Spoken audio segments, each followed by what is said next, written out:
आज ही आप आगे बढ़े। बहुत बहुत धन्यवाद। सम्मानित साथियों, आज इस खैराबाद के फुटबॉल ग्राउंड के इस ऐतिहासिक मैदान में लोकसभा आम चुनाव में बहुजन समाज पार्टी के उम्मीदवारों के समर्थन में आयोजित इस विशाल चुनावी जनसभा की मुख्य अतिथि देश के करोड़ों दलितों, शोषितों, वंचितों, पिछड़ों के स्वाभिमान सम्मान के प्रतीक बहुजन समाज पार्टी की राष्ट्रीय अध्यक्ष, उत्तर प्रदेश जैसे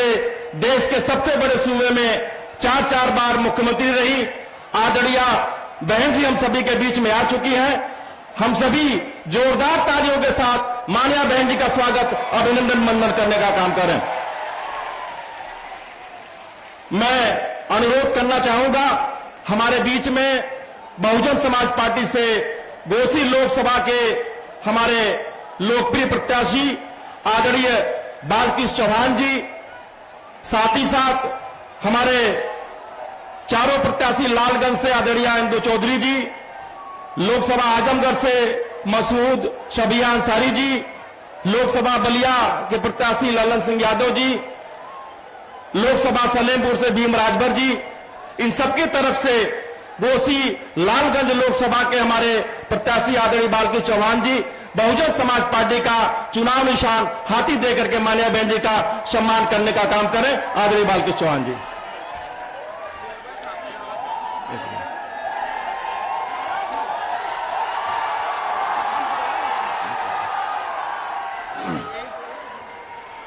इसके बाद हमारे बीच में हमारे मऊ नगर पालिका के सम्मानित चेयरमैन भाई अरशद जमाल जी हमारे बीच में है। वो भी बहुजन समाज पार्टी के चुनाव निशान हाथी सिंबल देकर के मान्य बहन जी का सम्मान करने का काम कर रहे हैं। आदरणीय अरशद जमाल साहब। सम्मानित साथियों, अब बिना किसी विलंब के मैं मान्या बहन जी से सादर अनुरोध करना चाहूंगा कि मान्या बहन जी आए और इस उमड़े हुए जनसैलाब को दिशा निर्देश देने की कृपा करें। आदरणीय बहन जी।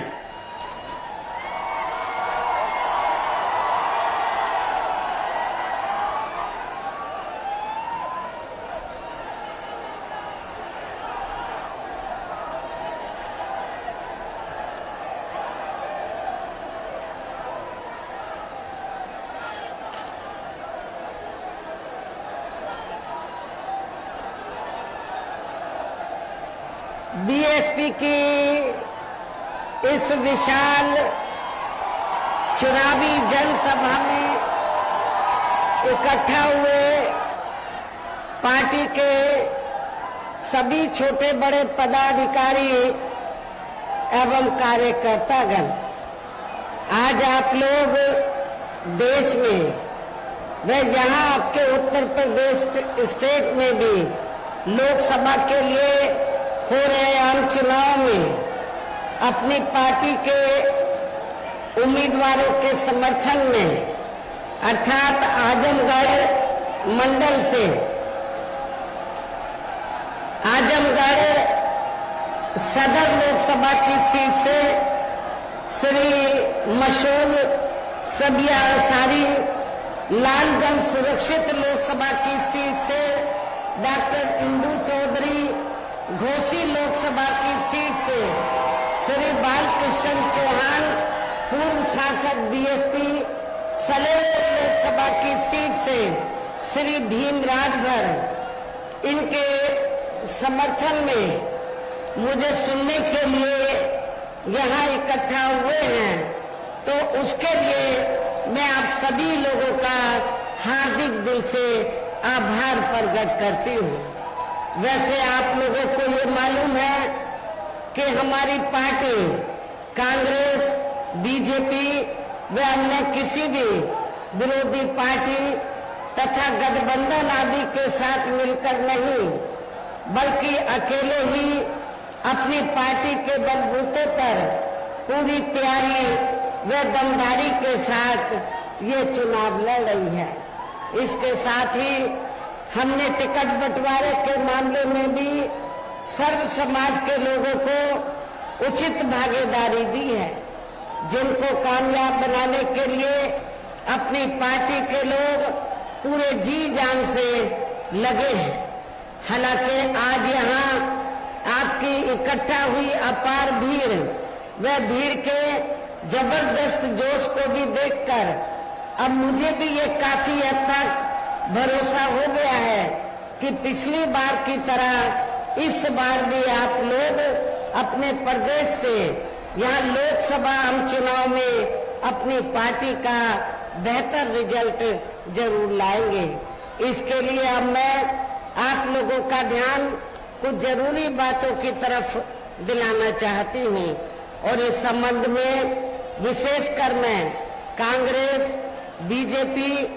व इनके अन्य सभी सहयोगी दलों के बारे में ये कहना चाहूंगी कि आजादी के बाद शुरू में केंद्र व देश के काफी राज्यों में भी ज्यादातर सत्ता यहाँ कांग्रेस पार्टी के हाथों में ही केंद्रित रही है, किंतु इनके अधिकांश मामलों में रही गलत नीतियों एवं गलत कार्य प्रणाली आदि की वजह से ही फिर इस पार्टी को केंद्र व काफी राज्यों की भी सत्ता से बाहर होना पड़ा है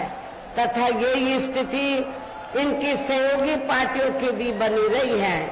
जिसके कारण ही फिर पिछले कई वर्षों से बीजेपी व इनके सहयोगी दल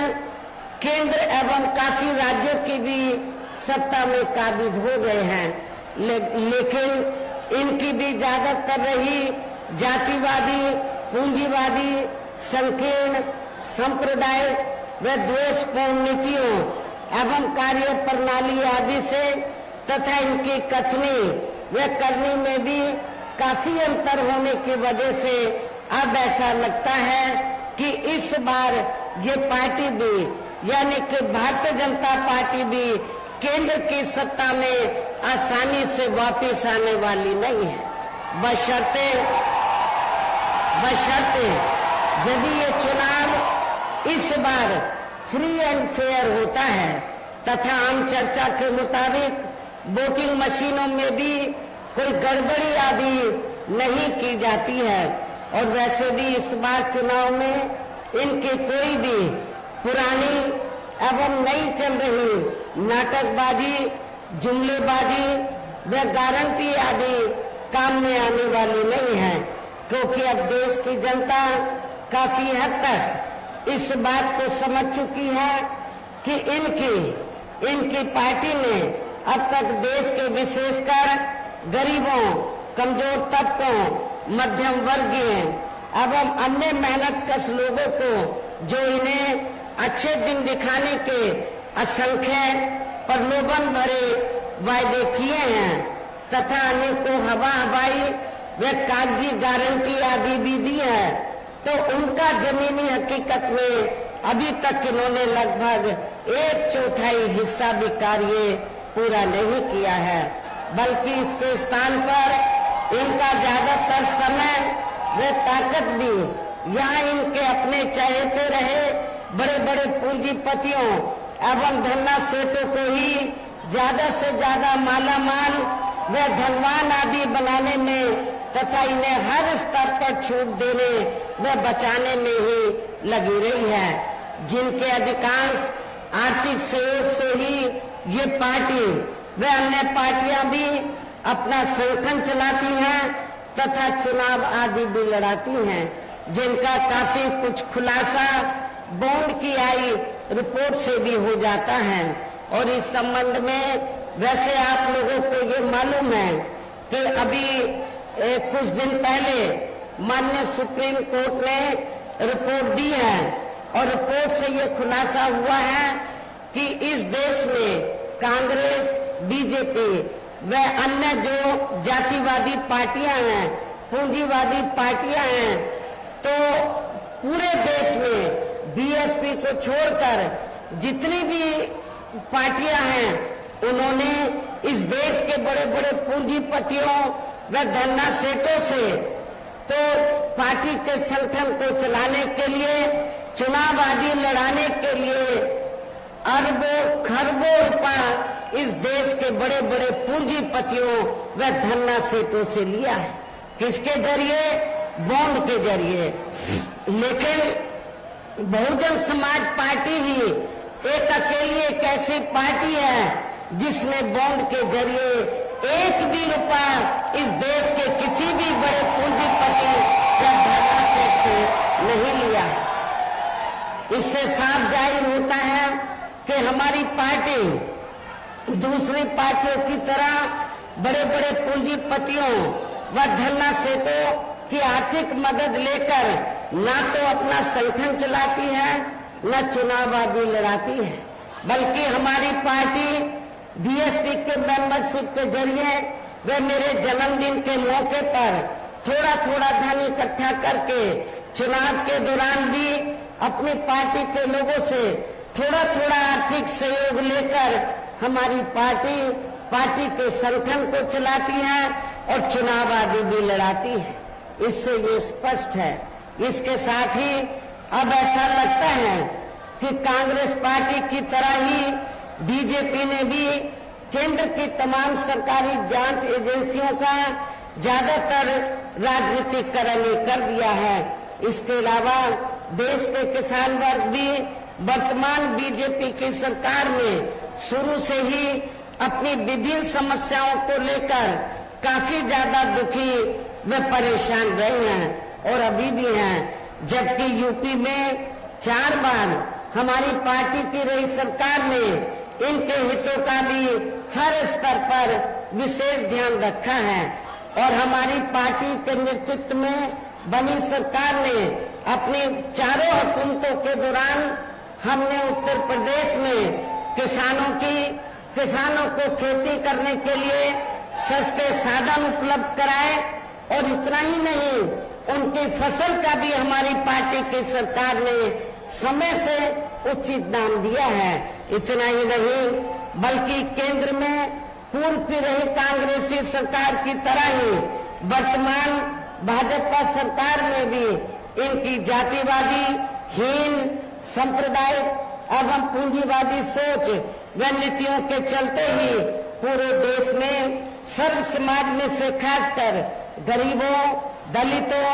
आदिवासियों, पिछड़े वर्गों, मुस्लिम एवं अन्य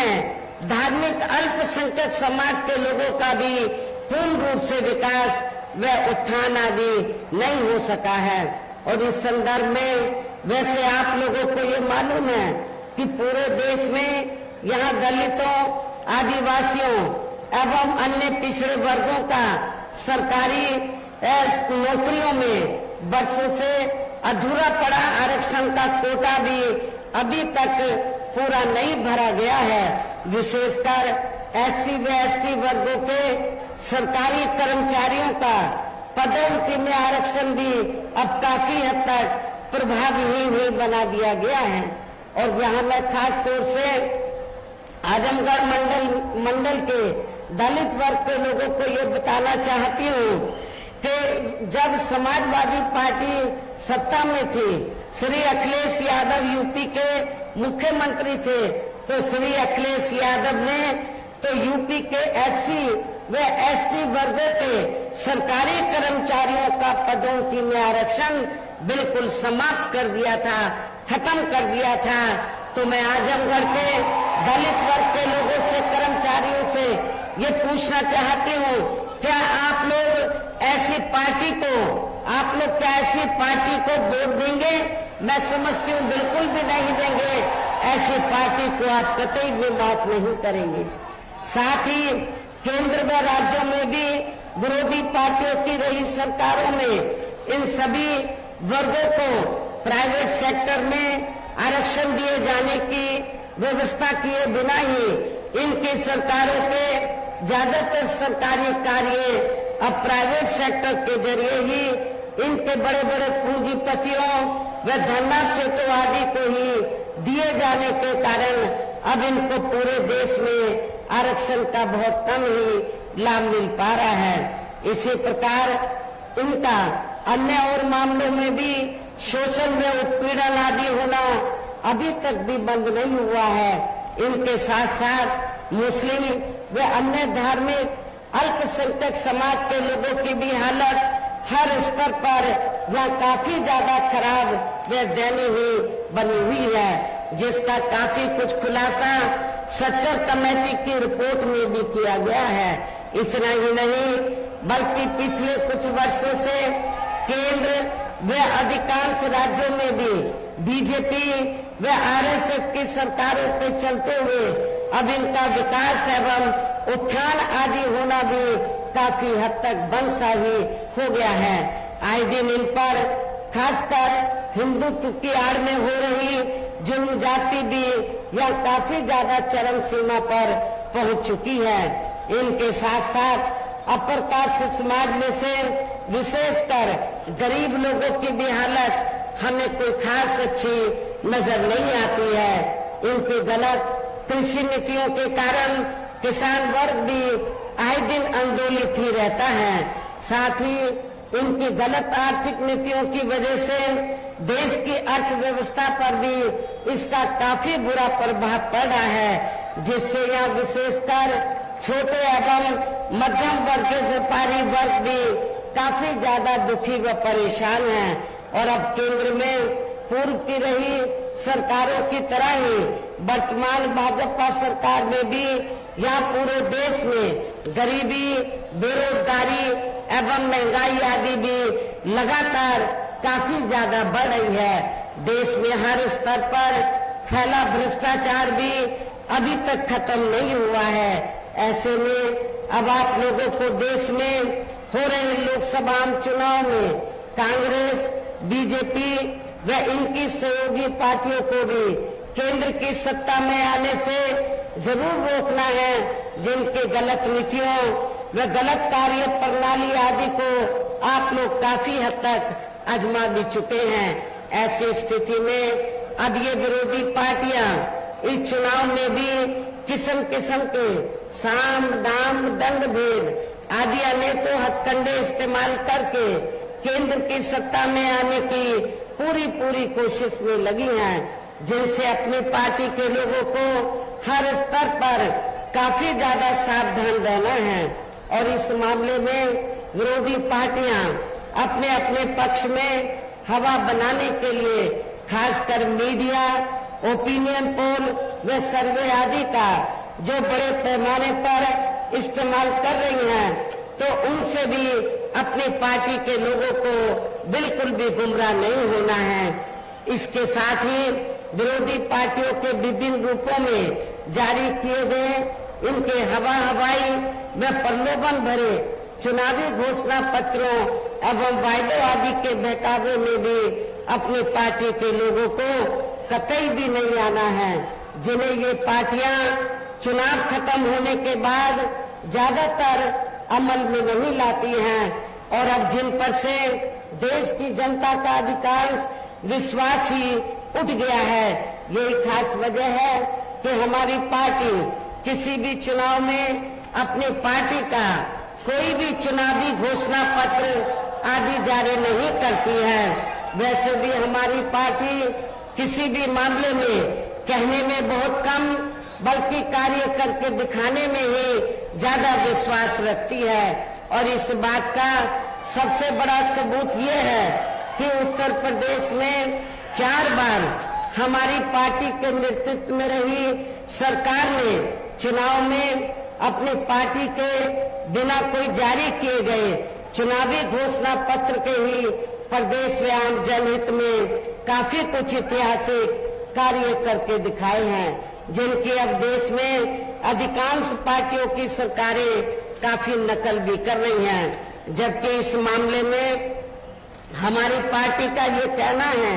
कि यदि इन पार्टियों के स्थान पर केंद्र में हमें अपनी पार्टी की सरकार बनाने का मौका मिलता है,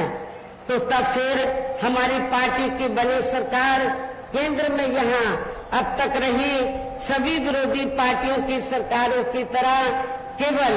हवाई व कागजी कार्य आदि नहीं करेगी, बल्कि उत्तर प्रदेश की तरह ही जमीनी हकीकत में ठोस कार्य करके दिखाएगी। और इस संदर्भ में खासकर मैं ये कहना चाहूंगी, केंद्र द्वारा देश में पिछले कुछ समय से अति गरीब परिवारों को अस्थायी तौर पर फ्री में जो थोड़ी सी खाद्य सामग्री दी जा रही है, तो उससे इनका स्थायी तौर पर भला होने वाला नहीं है। और वैसे भी इनकी ये जटिल समस्या देश में हर हाथ को काम देने से ही केवल दूर हो सकती है, जिसकी तरफ हमारी पार्टी की बनी सरकार विशेष ध्यान देगी। और इस संदर्भ में मैं आप लोगों को सावधान भी करना चाहती हूँ। आप लोगों को ये मालूम है कि पिछले कुछ समय से तो केंद्र की बीजेपी की सरकार द्वारा जो गरीब लोग हैं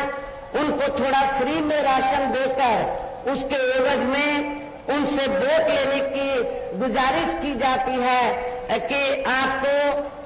केंद्र की सरकार ने फ्री में राशन दिया है, तो इसके एवज में आपको बीजेपी को वोट देना चाहिए। आपको बिल्कुल भी इनके बहकावे में नहीं आना है, इनके चक्कर में नहीं आना है, क्योंकि पूरे देश में जो गरीब लोगों को फ्री में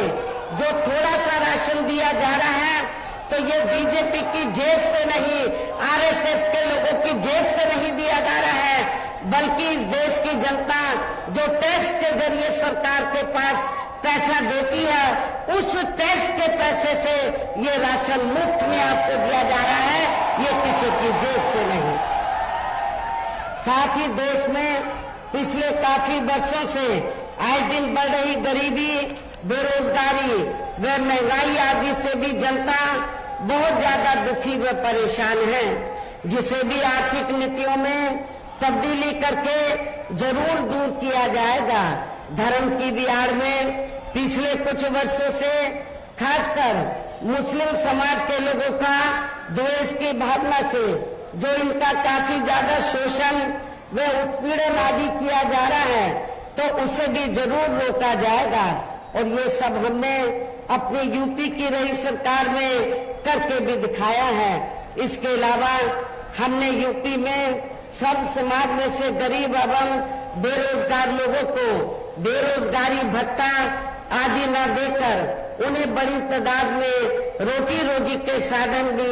उपलब्ध कराए हैं। जो अब ये कार्य भी अधिकांश छंदे ही पड़े हैं, जिनको फिर केंद्र में बीएसपी की सरकार बनने पर प्राथमिकता दी जाएगी। कहने का तात्पर्य ये है, देश में इस समय हो रहे लोकसभा चुनाव में विरोधी पार्टियों के जारी किए गए उनके हवाई व प्रलोभन भरे चुनावी घोषणा पत्रों आदि के बहकावे में अब यह खासकर देश के अति गरीबों, मजदूरों, बेरोजगारों एवं अन्य मेहनतकश लोगों को बिल्कुल भी नहीं आना है। और अब इन्हें ऐसी सभी विरोधी पार्टियों को हर हालत में केंद्र की सत्ता में आने से जरूर रोकना है, जिनकी कथनी व करनी में काफी अंतर रहा है तथा जिन्हें ये लोग वर्षों से आजमा भी चुके हैं। ऐसे में अब मेरा यही कहना है कि आप लोगों को अपने खुद के व अपने प्रदेश एवं देश के भी हित में अपने वोटों को यह कांग्रेस, बीजेपी व अन्य विरोधी पार्टियों को न देकर केवल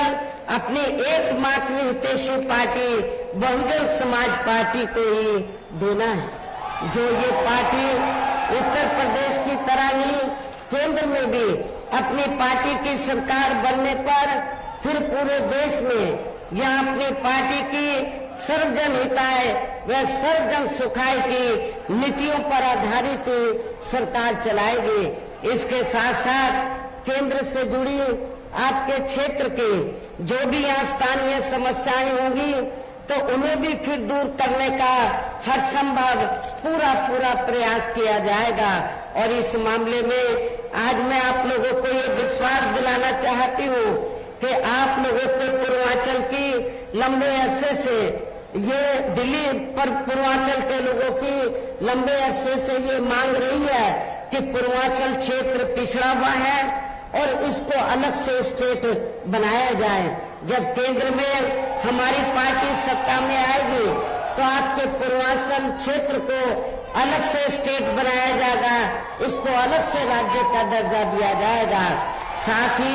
यहाँ गरीबों, मजदूरों, बेरोजगारों, कर्मचारियों, किसानों, छोटे व्यापारियों एवं अन्य मेहनतकश लोगों के हितों के का भी विशेष ध्यान रखा जाएगा।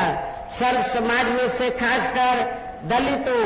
आदिवासियों, पिछड़े वर्गों, मुस्लिम व अन्य धार्मिक अल्पसंख्यक समाज के लोगों के विकास व उत्थान के साथ साथ हर स्तर पर इनकी सुरक्षा आदि के लिए भी सख्त कदम उठाए जाएंगे और तभी फिर यहाँ वास्तव में अपने देश के महान संतों, गुरुओं व महापुरुषों में भी विशेषकर महात्मा ज्योतिराव फूले, श्री छत्रपति शाहू जी महाराज, श्री नारायण गुरु, बाबा साहब डॉक्टर भीमराव अम्बेडकर एवं मान्यवर श्री कांशीराम जी आदि का अधूरा रहा सपना जरूर साकार हो सकता है, जिनको यूपी में हमारी पार्टी की रही सरकार द्वारा हर स्तर पर पूरा आदर सम्मान दिया गया है। और इतना ही नहीं, जब यूपी में 4 बार मेरे नेतृत्व में सरकार रही तो हमारी पार्टी की सरकार ने और खास तौर से मैंने अपनी पार्टी के लोगों या दूसरी पार्टी के लोगों जो गलत किस्म के लोग हैं उनको बिल्कुल भी बर्दाश्त नहीं किया था। हमारी पार्टी की सरकार ने उनके खिलाफ सख्त से सख्त कार्रवाई की। आप लोगों को मालूम है उस समय हमारी पार्टी का एक यादव समाज से एमपी था। मेरी सरकार बनते ही उसने कानून अपने हाथ में ले लिया। मैंने ये नहीं देखा कि वो बीएसपी का एमपी है, मैंने कानून व्यवस्था देखी, अपनी जिम्मेवारी का मैंने एहसास किया और मैंने उस मेंबर पार्लियामेंट को अपने मुख्यमंत्री के बंगले में बुलाकर तो उसको मैंने जेल के हवाले कर दिया था। इसलिए मैं आप लोगों को बताना चाहती हूँ, यदि इस पार्टी मूवमेंट को आगे बढ़ाना है तो आप लोगों को अपने पढ़ाई के चक्कर में नहीं पड़ना है। हमारे संतों, गुरुओं, महापुरुषों ने जो संघर्ष किया है उसकी संघर्ष की बलि नहीं चढ़ानी है, बल्कि उनके संघर्ष को ध्यान में रखकर उनके बताए हुए रास्तों पर चलकर आप लोगों को उनकी मूवमेंट को आगे बढ़ाना है। इन्हीं खास बातों के साथ ही अब मेरा देश व आपके स्टेट के भी हित में यही कहना है कि हमारी पार्टी ने यहाँ जिनको भी लोकसभा के लिए चुनाव के मैदान में उतारा है, हमने आप लोगों को मालूम है मुस्लिम को भी हमने मौका दिया और पिछड़े वर्ग से भी हमने विभिन्न जाति के लोगों को मौका दिया है। क्योंकि हमने ये जो मऊ घोसी लोकसभा की सीट है तो हमने यहाँ से बालकृष्ण चौहान जो पहले बीएसपी से चुनाव जीत चुके हैं तो इनको चुनाव के मैदान में उतारा है। राजभर वोट भी काफी है, भीम राजभर को खड़ा किया और बलिया से हमने यादव समाज से बीएसपी का प्रत्याशी चुनाव के मैदान में उतारा है। हमने अकेले राजभर को ही मौका नहीं दिया है, राजभर को भी दिया है, नुनिया चौहान को भी दिया है, मुस्लिम को भी दिया है, बलिया से यादव समाज को भी दिया है और रिजर्व सीट से हमने दलित वर्ग की महिला को भी मौका दिया है। मेरे आप लोगों से पुरजोर अपील है कि बहुजन समाज पार्टी ने इन जिन लोगों को भी चुनाव के मैदान में उतारा है, जो ये लोग आपके सामने यहाँ खड़े हैं, मंच पर मौजूद हैं, तो उन्हें आपको जरूर कामयाब बनाना है, जिसके लिए यहाँ पार्टी के सभी स्तर के छोटे बड़े पदाधिकारी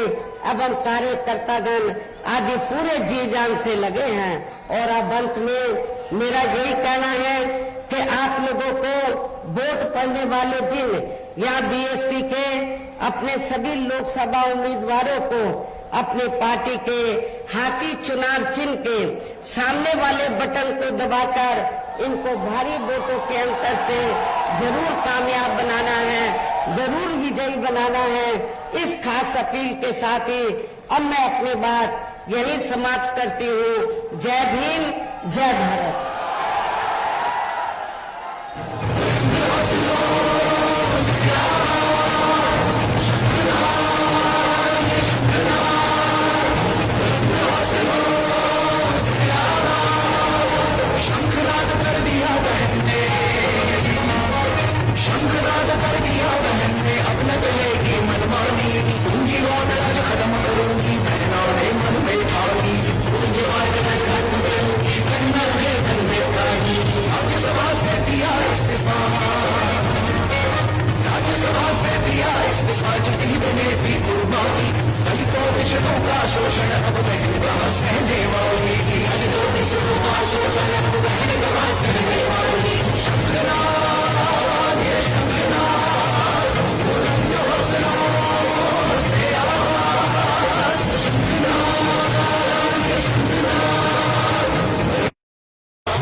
खत्म कर दो मेरा माया जी है मन में ठानी।